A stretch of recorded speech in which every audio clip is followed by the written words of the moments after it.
Welcome to the M3 podcast powered by ePro, where our sole focus is mindset, meals, and movement. My name is OKonek, and I am thrilled to have you join us. Together with my co-hosts, Jen and Nate DeTracy, we're here to guide you through a transformative journey from good to great. With our combined experience and wisdom, we will unpack powerful insights, strategies to elevate your mindset, and help you achieve your goals. Let's dive in and start mastering your mindset today. All right. Welcome to the ePro podcast. I got myself, OKonek, and Jennifer DeTracy here. And we are going to be talking about the focusing forward. You know, there's a big reason why the windshield's a lot bigger than the rearview mirror in life. And I know that that was something you really wanted to talk about today. And so what made you want to talk about that today and share that with, everyone in the ePro community? Yeah, well, hello everyone. I was thinking to myself today how the past is a reminder, but not a definer. And so many of us, we look to the past for answers. And it's okay. It does teach us a lot of things. Our past can teach us so many things. But when we're looking to strengthen ourselves for a future vision or a future goal or a future accomplishment, you have to allow the past to remind you of things and teach you, but have zero influence over where you're going because your new place, your new accomplishment, your new goal is not going to have anything to do with that. It's going to have to do with the new you, the new decisions, the new steps you take. And I want everybody to start thinking new, new, new. What is new about you that can take you to your next level? What's new about you that can allow you to have your next breakthrough? And I see people breaking down so often instead of breaking through. And we can talk about it like luggage. We can talk about it like, the past is the roots that you need to dig up and get rid of. There's so many different analogies that we could give to the past. So throw me one, Ken, and let's dig into this because that that baggage, that Right.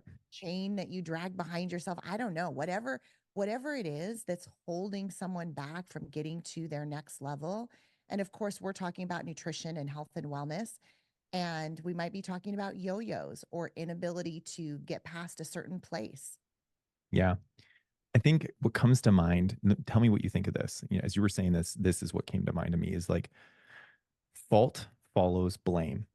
Right. And so I find in the situations that you're describing a lot is sometimes people give their past blame, which then like the power follows that blame, right? Power follows blame. So like if you're blaming that, you give it power, then that power takes over you and it really stops people from getting to where they want to go. Is that kind of like what you're talking about when it comes to the past being a definer instead of, a reminder? Yeah, yeah. Anything that we give power to, right? And we, we can look at things in multiple different ways. If I blame myself or if I blame you, if I went on a diet and then I felt like I failed, if I blame you, Ken, I have no control over it, right? But if I take personal responsibility for the things that maybe I could have done differently or I could have done better, the past can be also be a positive. And so let me line this up in a way that I call the balcony in the basement. Okay. And if you've ever read the book Strength Finders 2.0, you would know exactly what I'm talking about. But if you haven't, that's okay because I'm going to explain it in a little bit different way. So I want you to think of your past as something that can have a balcony or a basement.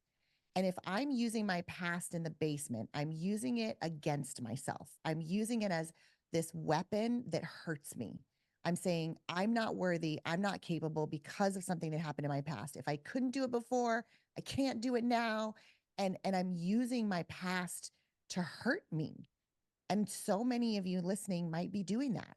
How are you using your past? Now, if I completely look at my past in a different way. And now I use my past in the balcony. I can use the same thing, the same past.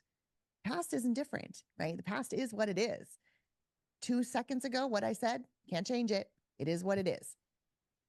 If I use that in the balcony, Now, all of a sudden, I go, you know what? That struggle I went through last year, 2 years ago, that that hard time I had when I was a kid with my parents because of XYZ, that was tough. And it strengthened me and it taught me lessons and it prepared me for right now to be better now than I was then. Mm. That's using your past in the balcony, not in the basement. So we could talk about comparison, we could talk about your past, we could throw anything in there, Ken, and we could look at what's the balcony and what's the basement in that particular thing that's affecting someone's success in different areas. Yeah. So what you're really trying to do is get people to frame their perspective around those situations in a different way to use them instead of lose them. Is base like use it instead of like holding on to it essentially, right? Yeah, yeah. Yeah. So what you're saying, if there's a struggle or if there's something that you don't like, use it, Right. right? Use it to your advantage and then throw it away too. You can, Right. throw it I away. say use it and lose it, right? As I say, like learn from I'm it, like, use use it, it to your advantage and lose it. right, and then let go of it. The thing Yeah. that I've always kind of talked about is like, you know, it's understanding the difference between fault and responsibility as an individual. It's not in understanding that not everything is your fault, right? Like, say you had an Yeah. abusive childhood, like that's never the child's fault.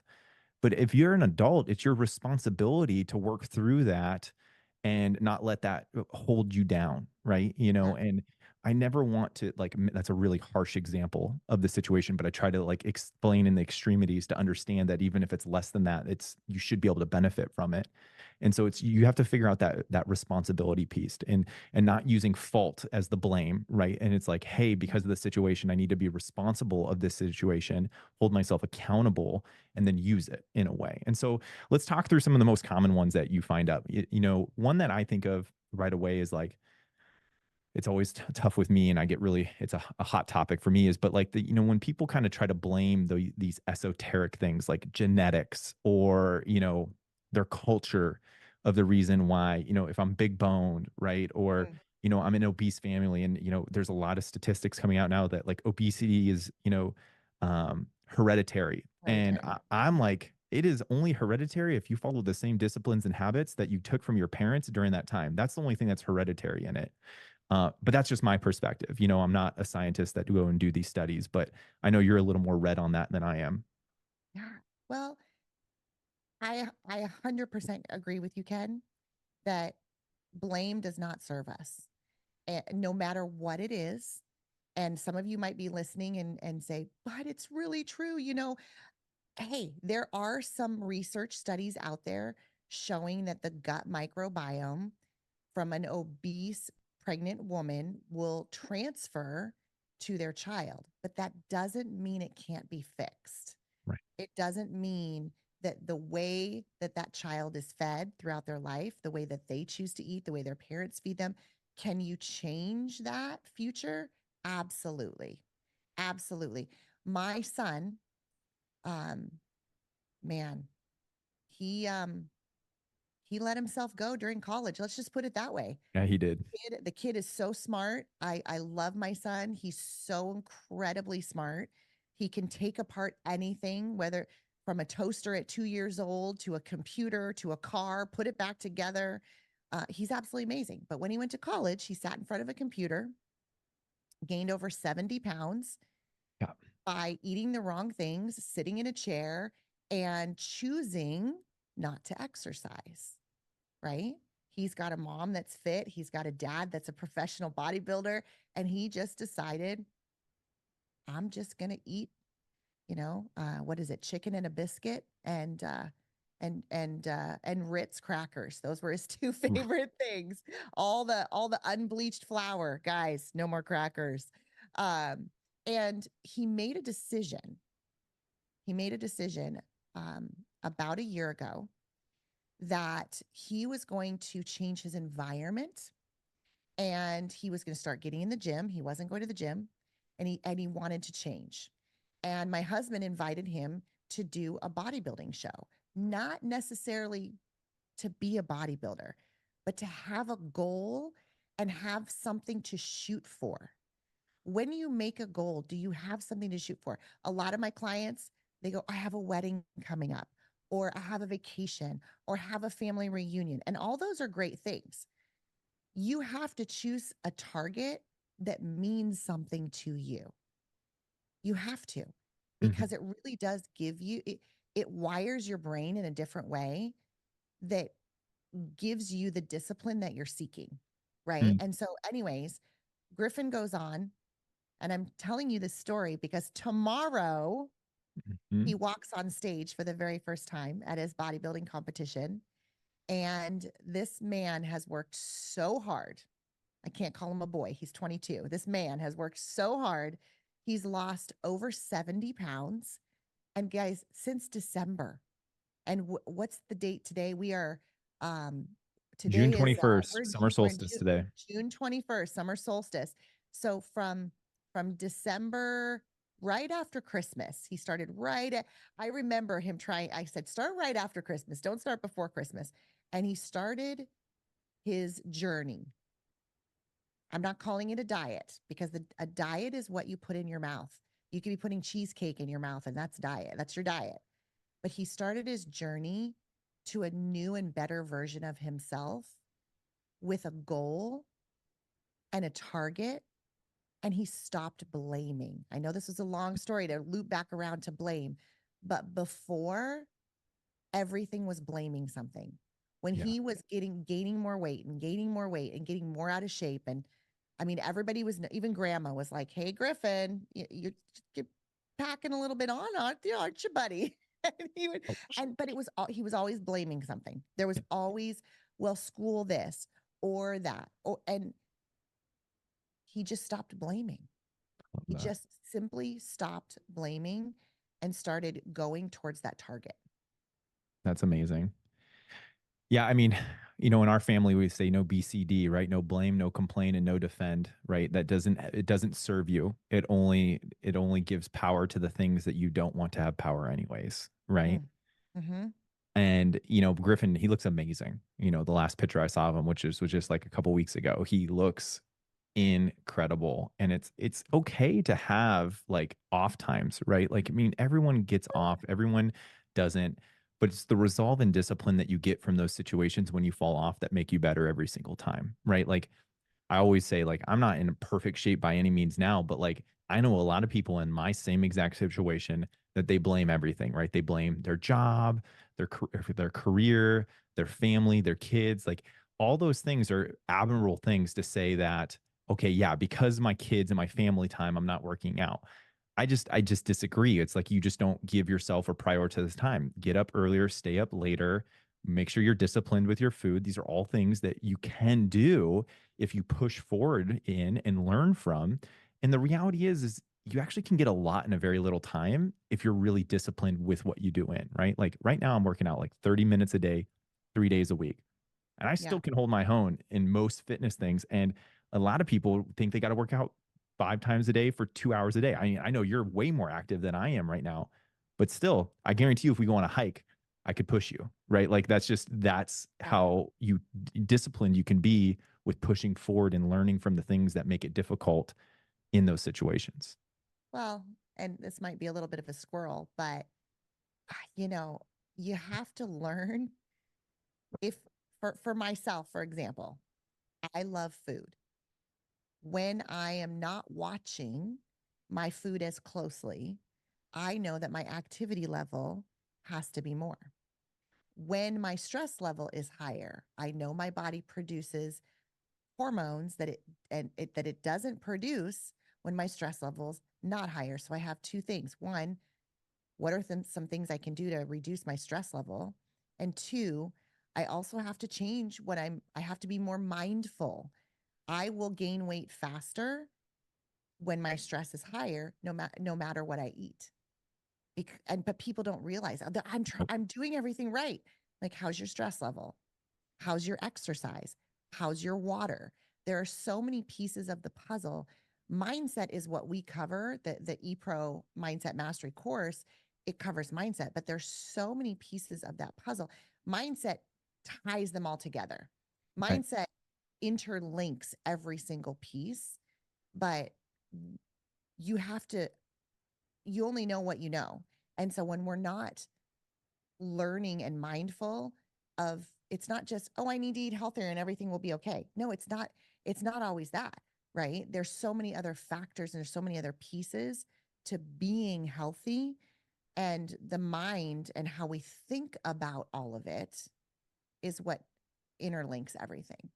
100%. So what you're saying is, if I want to make sure I'm understanding what you're saying, is if I eat some ice cream tonight and guilt-free eat it, feel good about it, go to sleep, sleep like a baby and wake up, there's a different outcome to my body, like the actual physiological state of my body and what it does with that food versus if I eat that food and I'm thinking about it and I'm grabbing my side and maybe I'm looking in the mirror and being like, man, why did I do that? Man, I shouldn't have done that. I'm upset that I did that.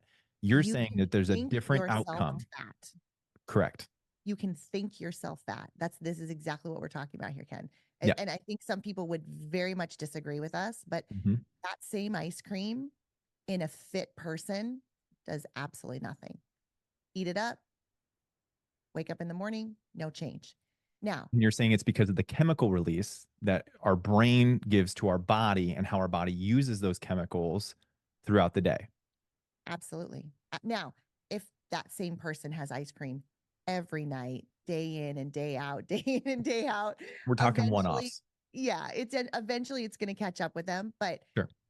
absolutely, the amount of lean muscle tissue that someone has ha determines how the body deals with food. The amount of stress hormone the body has depends on how the body deals with food. How we think, I just said we can think ourselves fat. How we think about what we're doing, whether we have guilt, whether we have shame about what we're eating, our body does absolutely treat the food differently. Yep. Yep. I have to say too, like, I think a lot of people, because I don't directly work in the fitness world anymore, but it's very common. You go into different circles and they're like, oh, you're fit, or oh, you work out. Like, what do you do for this? Like, I was at a work conference this last week in Tahoe, and I was with a group of people that I don't see all the time, but then they see me and they're like, oh, wow, like you work out. Like, what's the best workout program? Like, what's the best diet? Like, I get these questions all the time, right? And I'm like, The honestly, one if you'll you, follow. what's that? The one you'll follow. Yeah. I just said, like, honestly, screw the diets, screw the workout pounds. What can you do consistently? That's the only thing that matters. And like what I always tell people, and I think people get bored with me on it. I'm like, okay, so you need to sleep more than 7 hours of sleep at night, period. Just you got to sleep 7 hours. You got to drink a gallon of water and eat real food. And then if you can add in movement, like just move a little bit every day. I don't care if it's a little walk around your block or something like that. Granted, yeah, if you're going to do body weight push-ups, sit-ups, pull-ups, or you're going to go to the gym and do a workout, those are all like extra credit. And the amount of people that get like upset because they want something more, they want it to be so much more difficult, I think, or they want it to be like this special sauce. And I'm like, that's it. I'm active. I drink a gallon of water every single day. You will not see me miss a day on that. I eat actual food. I don't eat a lot of processed food. So can I stop you right there? Because this is where I feel like people, the education, people go, I eat real food. What some people don't know what real food actually means. Yeah, let's talk So about they it. know, I mean, exercise means move more, right? But sometimes I'll ask people, they'll go, oh, I have kids, my job, I am moving all day long. And they think they're exercising. So I ask two questions. One, did you intentionally sweat today? Yeah. Me, oh, what do you mean? Did you actually intentionally make yourself sweat? Because then I know you're actually getting some cardio, right?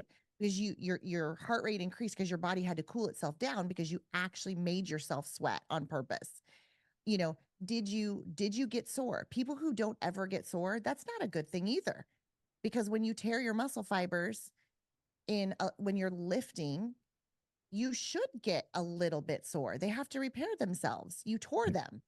And you know what I mean? So when you say real food too, I'm thinking to myself, man, somebody's going to go buy peanut butter that's filled with molasses and extra sugar and canola oil instead of just peanuts and salt because they Right. don't know. They don't know how to read a label. They don't know how to, and this is a whole nother podcast, label reading.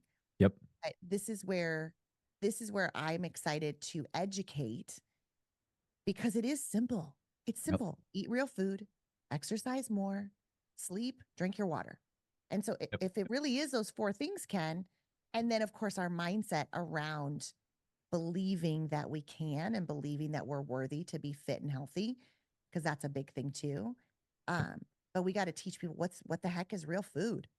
Yeah, no, I totally agree. And just understanding there's a difference, right? Like, because someone's like, well, oh, I mean, I eat steak from the store all the time. And I'm not hating on steak from the store, but like, there's a lot to like where that goes from, what's he doing. Like, there's a big thing from a cow that's just like sat in a one little spot and then it turns into the beef you eat versus a lot of the beef I eat, I hunt and kill myself. There's just a difference in the quality of food. And now I'm not saying everyone has the ability to go and hunt and kill all their food, but like there's a big difference between eggs from a store, the white ones, versus like eggs if you know someone around that, has Fresh eggs eggs. like Yeah. chickens and you can go get eggs from them. Like my parents, do that. And so not everyone can do that, but I'm telling you, like you have to move in that direction, right? Like what an egg is, right? But like canola oil, like I mean, can you just like pull oil out of a tree like that? No, you can't. That's when that process place takes place. So if it takes, a warehouse, if it takes some sort of man-made thing to make it happen, that's my definition of process. Maybe you have a different definition, but like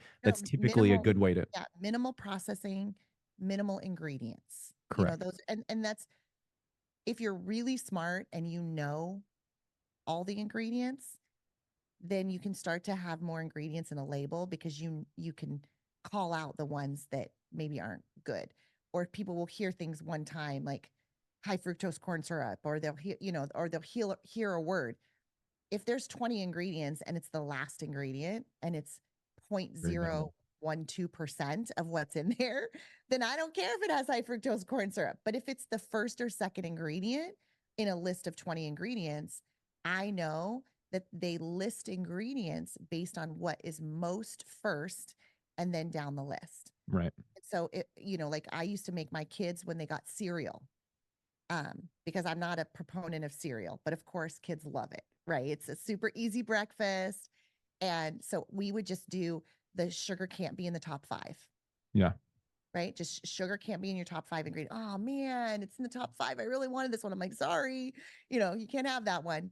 Um, or we'll look for added sugar in the label and make sure that it's less than 10%. So, because finding everything not processed these days is really challenging, but 100%. having some guidelines, I think, can really help people too.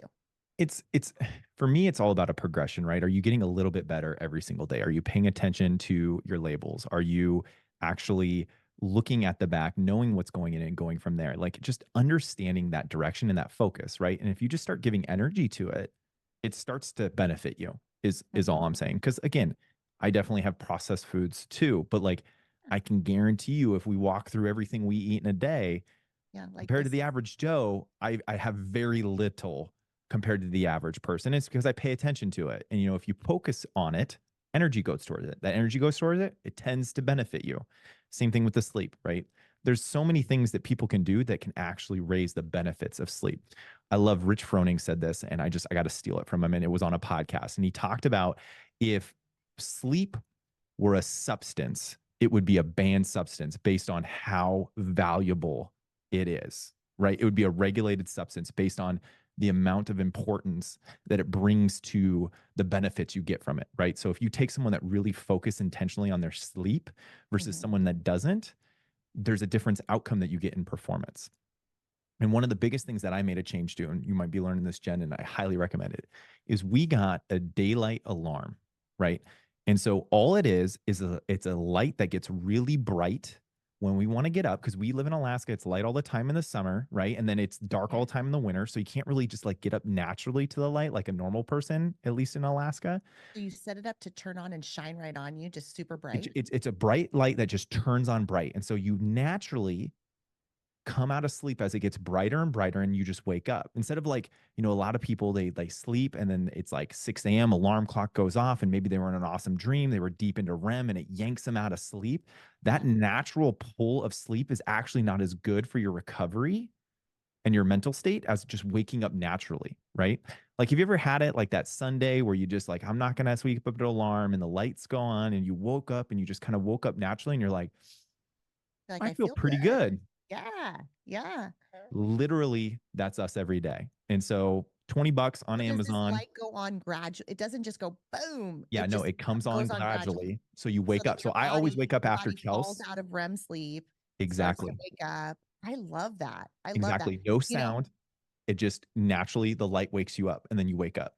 yeah, which is so much better too than the blaring alarm that you're like, oh my God, hit snooze. I'm still in, I'm in that REM Exactly. sleep and I'm just like snooze button. So here's another one. And there's so many things we can do with sleep. We have to make the choice to really do them. And guys, the Yeah. phone, Blue light. y- you know, um, not looking at your phone before you go to bed and looking, those of you that are falling asleep to TV or falling asleep looking at your phone, that is affecting your sleep. The In the morning, if you need to get up and you're the person that, sometimes has a hard time getting up, then I would put my phone by my bed. I had to move my phone to somewhere where I had to go get it. I love your idea of the light because when I close the curtains and I don't allow the sun to come up, uh, I mean, the sun still comes up, but I don't allow myself to see the sun coming up, then I'll, I have a tough time. I really Getting do. up. I love my pillow and I have a tough time getting out of bed. But when so what are you doing to make your sleep better? Right. Is the question that we're asking here. What are you doing to make your water intake better? What actions are you taking to make your movement more than chasing the kids around or just that you lift a couple heavy boxes at work? What choices are you making on a consistent basis about the food you eat? Like this weekend with Griffin doing the show, as soon as he's done, he Oof. wants to pig out Oof. because he's been on point for, since January with a couple cheat meals scattered here and there, like Easter and his birthday. And I plan on eating this weekend, right? I'm not going to blame myself. I'm not going to guilt myself. I'm not going to shame myself. I am going to eat with my son wherever he wants to go. But you know what? When it comes Monday, I know how to get right back on Yeah. and feel good about myself. Yep. So a couple things that I want to highlight in this is one, the light that we have also has a light in the afternoon, the evening time. So it helps remind you to put the phone down, right? So like it goes blue when you want it to. And then we're like, oh, yep, put the phones down, get away from them, focus on reading, journaling, maybe working on some other stuff that we do need to for the night before. And so it can also help remind you on that. Huge plus to that for sure. And then on the Griffin, just better be careful because you eating that clean for that long and then you eat a whole bunch. Oof, it can hurt. Like the thing that I found is we actually just had. It's funny because I used the ice cream. I ate ice cream last night. I haven't had ice cream in probably like I don't know a month or so maybe. Like it's been a while. It is amazing. Like I start to question this sugar and this stuff in it. Like, is there some drugs in this stuff? Because Sugar is it a hits. drug. I know it It hits is. differently. Not a lot of people would say that though, right? Just like caffeine. Like Mm-hmm. I was talking to someone like I've been really weaning back on caffeine and I'm really proud of myself. And like I really only have like a cup a day of something versus, me and your husband probably drink more than we should on a Oh, regular basis. you and Nate, way I too much know, caffeine. but Way too much. you've been proud. I've been cutting it back Good and job. Well, and I'm proud of you for not cold turkey going off oh, caffeine because, you know, we have a cleanse that we have a lot of people do to reset their system. And the people that are really heavy on stimulants, caffeine, and sugar get such a nasty headache. And they're like, it's not working for me. And this is not like, this isn't good for me. I'm like, no, actually, it's working really, really good. And your body is having withdrawals. And so you ask, is it a drug? If your body cannot handle you not having it and it gives you a massive headache, that's a drug. well, and that was my whole point, right? So Yeah. like both between like ice cream and having that back, it hits differently when you go several weeks without it. I would argue the same thing. Like because we had a really long day and I needed an extra boost. I'm like, you know what? I'm not being too like, I'm not going to be crazy about it. Like, I'm going to have some and I'm not going to be guilty about it because I need it because I knew I was going to have a long evening. Had some, but it'd been about 3 weeks since I had more than just anything in the morning.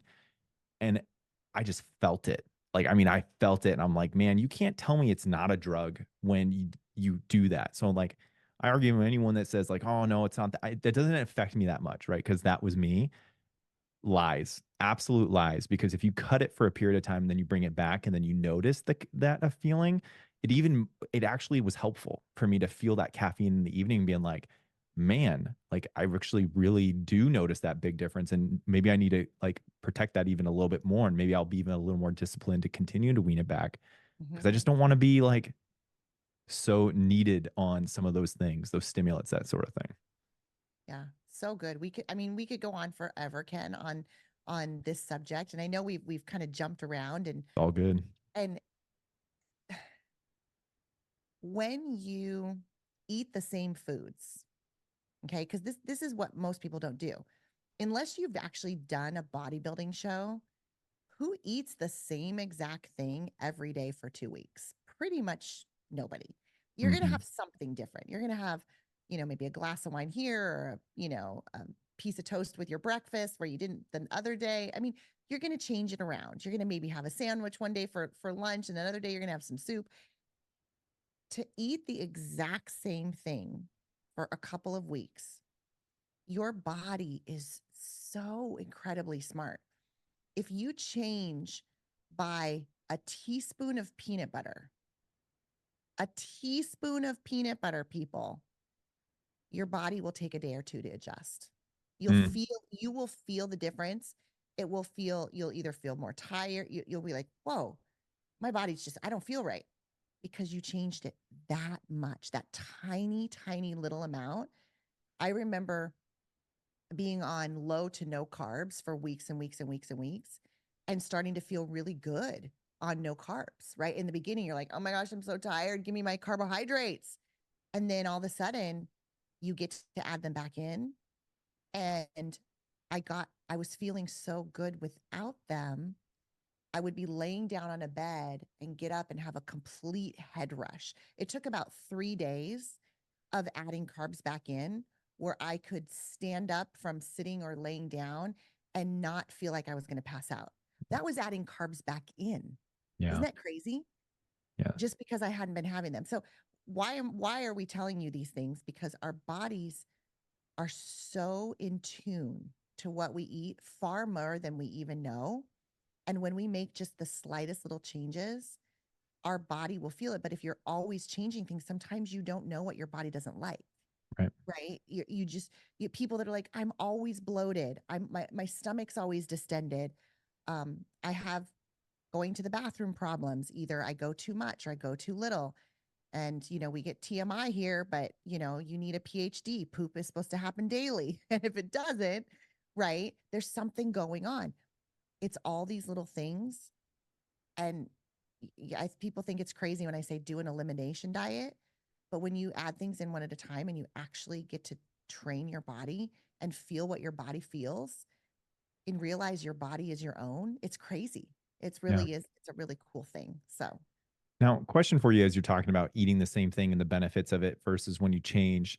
I've always believed that it's good to, make sure you're constantly trying to get different things in other than eating all at the same time. Like, perfect example, instead of eating chicken, broccoli, and rice. Like, Chelsea and I really like with protein specifically, we're really trying to always, hey, yeah, we're having, pork chop one day, salmon the other day, chicken the other day, steak. And we try to really like switch through that instead of having just chicken and rice or just beef and rice, like, that sort of thing. Would you recommend that people do have some variance to it, or would you say it's not as important to switch it up? oh no, I absolutely agree with you. When you want to feel the differences in your body, that that eating the same and then switching it up, but absolutely everybody everybody needs protein, carbohydrates, and fats. Taking carbohydrates out forever, I'm not a proponent of anything like that because our body needs all the macronutrients, but our body also needs all the micronutrients. Years ago, before we discovered, when all the people coming over on the boat got scurvy, we go way back, and all of a sudden they realized, oh my gosh, they need vitamin C. Or in Alaska, they realized man, you don't guys have enough sun. You're not getting vitamin D. So there's micronutrients, there's minerals and vitamins that we all need. We all do. And our Mhm. food, right, is providing us these things. So if we're eating the same thing, I've watched people try and go, let me give you an example. I've watched people try and go vegan and have their hair start falling out. And they're, or people go total keto. They're like, yeah, I'm doing keto. And their breath starts to smell like chemicals Mhm. because their body's literally burning up on the they're not getting they're actually malnourishing their body, not even knowing that they're doing it. So be careful about super restrictive diets like going vegan, going, hard keto, things like that, because you might be um, you might not be getting things that your body desperately needs, but there are signs that your body will give you. So that was a long-winded answer, but yes, I absolutely believe varying the foods you eat, learning what is real food, like what is non-processed, good for you, real food, and varying your types of protein, your types of carbohydrates, your types of fats, right? Trying to keep your fats to the polyunsaturated, the monounsaturated fats, limit the saturated fats. And when you start to get good at those things, learn a little bit as you go. Keep listening to our podcast and go, ooh, I learned something new today. And then come back again. You'll learn another. You don't need to learn it all at one time.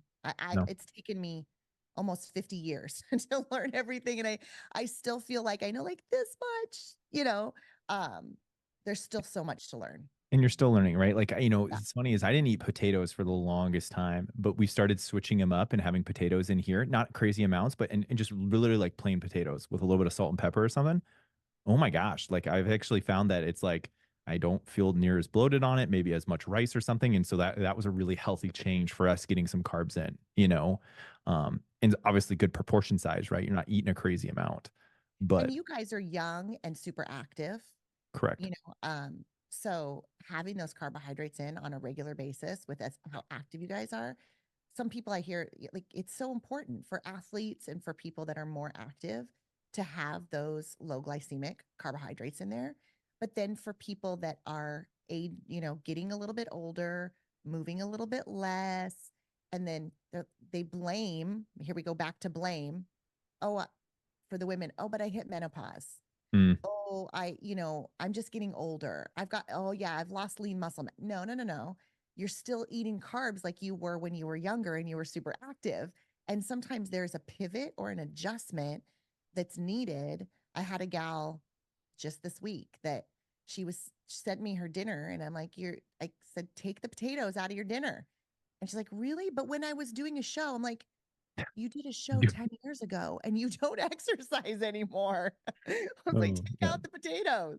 Right. Right. So just putting them in at the right time. And like making those adjustments too, if you're more active one day, eat more. If you're less active, eat less. Yeah. Like just those are like such, they make sense when you hear them, and it's maybe more difficult to be disciplined to understand that. But even those simple little things make a difference, right? If you do a whole bunch of yard work and go to the gym and do a walk with the family, like it probably makes sense to feel your body a little bit more on that day than a day where you literally sat working all day, right? And you didn't go out on a walk or anything. Like you understand and listen to your body when you're doing that is really important. So we started with like, ownership, accountability, don't blame. But Don't now we're blame. Don't kind let of your past define you. Learn from it, right? Put right, it in the balcony. Yep. right. But then now we definitely went into a tangent of, the simple things matter most, right? Eat, sleep, exercise, and eat real food, and Yep. understanding what is sleep, what is eating, what is exercise, being intentional with those things. And with those four things, that mindset intertwines and ties them all together. Right. Because Okay. if your mindset isn't right and you want to exercise more, you just don't feel like going, like, I don't feel like doing it. Your Right. mindset's not right. Right. Or honestly, if my mindset's not right, I sleep too much, which is also a thing. I'll sleep too much and I'll feel groggy. Um, if my mindset's not right, cookies like show up on my plate daily. I don't know what happens, but there's a lot more cookies in my life when my mindset's not right. Yeah. Um, so the mindset is the key around all of that. Yeah. Power follows blame. If you blame it, you give it power. If you give it outside circumstances power, you will never get to where you want to go. Mm. So what's the next step for everybody that's listening here and they're getting some good little nuggets, and they want to take it to the next level? Well, obviously, if they haven't already taken advantage of our course, that's always where you want to start. You got to get your mindset right before meals or movement ever is going to be something that's, important. And that's obviously the ePro philosophy, right? Is your mindset will benefit everything else. I think more importantly, it's always being engaged with intentionality, right? Are you investing in yourself in some way and then applying those things one by one over time? That's where I like really get like hot with stuff is like a lot of people, like you said, with the nutrition. And I would say if it's next steps for them is if you heard 5 things that you liked on this podcast, if it's, real food, the sleeping thing. Okay. Like, I don't care. Intentionally sweating and carving that out. Don't do all 5 at once. Do one thing consistently. Like, that's it. Just or maybe write them all down, but do one thing consistently. And I'm saying consistent, like do it like without missing a beat for like 60 days. Yeah. And then talk about adding one other in as it really starts to become a part of your behavior and your habits versus trying to do it all at once. Because I think too often people get excited on stuff like this and they do too much too quick. And then they stop all things way too quick too, as well. That would be my I just perspective. had a total wild hair, Ken. I'm going to say something right now. So for those of you that are listening, if you take Ken's advice and you got a couple nuggets from this podcast, you're like, "Oh, I could do this, and this."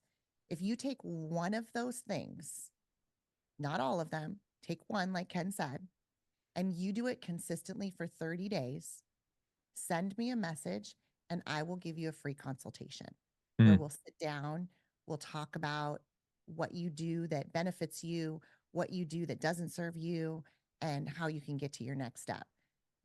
Normally that's a couple $100, but if you can be consistent for 30 days, I'm all yours. yeah.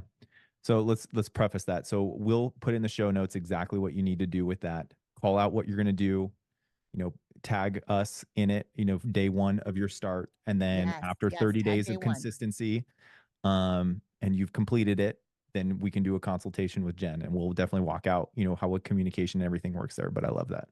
I love it. And let me just give an example. So that might be I am going to sleep 7 hours a night. Like you've been sleeping 5, not getting enough sleep. You're like 30 days, I'm going to sleep 7 hours a night. Or maybe you've been sleeping 11 and you're like, I'm sleeping too much. Okay. Between 7 and 8, maybe you got the light. Please, will you put in the show notes too, Ken, that light? Yeah. I Yeah. need to I'll get that show. light. Yeah. Let's put that light in the show notes. Maybe you got the light and you used it for 30 days. Maybe you you know Intentionally you sweated. You chose intentionally, Monday, there you go. Wednesday, Friday. I was going to get my heart rate up on, a 2-mile walk that's this loop around my house. And I'm going to intentionally go out and walk vigorously for like, again, it's simple stuff. If you're going to drink a gallon of water, you're literally going to get a gallon of water. You could be Every like me and day just for keep it 30 days. simple. Drink it every day for 30 days. And it's almost like, Jen's going to do the consultation with you, but I promise you will see a difference. You'll feel a difference. You'll notice a difference. Any one of them. And that's what the powerful thing about it. And again, I always think like you have to understand the weight loss and health community. And yes, we are selling something here that we believe to be very, very important. But like there is so much money in this industry that is leading people astray. And I really want to start calling those things out and attacking those things and going to war against those things because I just want to make it simple. And it's what I think a lot of times when people hear some of the stuff we're talking about, they're like, it's that simple. And I'm like, yes, it's marketing and media and the world and corporation that has overcomplicated this. And I just really want to try to simplify this and help people actually get to where they want to go. And I think a lot of people can get there more efficiently and simply than what they're doing. I'm not saying it's going to be easy. The things that we're up against are very challenging, but it is simple. Absolutely. I think you hit the nail on the head. Love it. Is Yeah, I think you hit the nail on the head. Thank you for tuning in to the M3 podcast powered by ePro. We hope you found today's episode valuable and inspiring. Remember, this journey is all about continuous growth and repetition. Revisit the lessons, take new notes, and apply what you've learned to reach new heights. Stay connected with us on social media for insights and stories that will keep you motivated and on track. If you enjoyed today's episode, don't forget to like, comment, and subscribe for empowering content. Hit the bell icon to get notified whenever we upload new episodes. If you're on our podcast listener group, make sure you subscribe on your favorite podcast platform and leave us a review. Your feedback helps us improve and reach more people like you. Visit our website at evolutionprofessionals.com to join our newsletter for exclusive updates and resources. Until next time, keep pushing forward and mastering your mindset. See you at the next episode.